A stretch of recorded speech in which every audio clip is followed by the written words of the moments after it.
The Middle East saw a significant escalation March 11th as Iran intensified missile and drone attacks across the region while the United States and Israel maintained offensive operations inside Iran and Lebanon. Civilians, commercial infrastructure, and regional partners face heightened risk amid rising tensions. One of the key developments came from the Gulf, where Saudi Arabia, Kuwait, and the UAE reported multiple missiles and drone attacks. Saudi and Kuwaiti authorities said most projectiles were intercepted, but at least one missile struck a commercial vessel off the UAE coast near the Strait of Hormuz. Iranian state media described today's operation as some of the most intense yet, targeting not only Israeli side but also US military installations in Bahrain and Iraqi Kurdistan. Emergency teams in Dubai responded to a fire near the international airport caused by a drone strike, with no major disruptions reported. Iran also signaled a broader target strategy, announcing it would only focus on US and Israeli economic and banking infrastructure throughout the region. Financial centers in Dubai and Manama were advised to remain on alert, highlighting the conflict's expansion beyond strictly military objectives.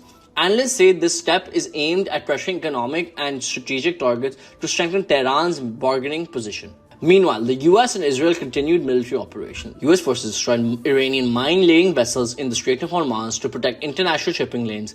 Israel carried out strikes inside Lebanon, targeting Iran-aligned militias to prevent the opening of a second front.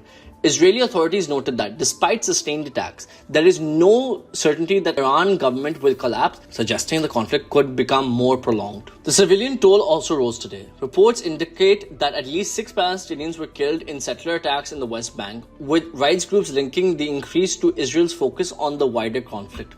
Across Gulf countries, emergency services reported minor injuries from drones and missile strikes affecting industrial zones and airports. On the diplomatic front, Gulf Arab states expressed frustration at being excluded from planning the US-initiated campaign, saying they now face consequences without input. Italy indicated a Security Council vote is being prepared to urge Iran to halt attacks, highlighting growing international pressure. Economic concerns also deepened today. The Strait of Hormuz, through which approximately 20% of global oil flows, remained highly contested. Analysts say the attacks are raising fears of supply distribution, prompting Gulf authorities to consider strategic petroleum reserves releases to stabilize the market.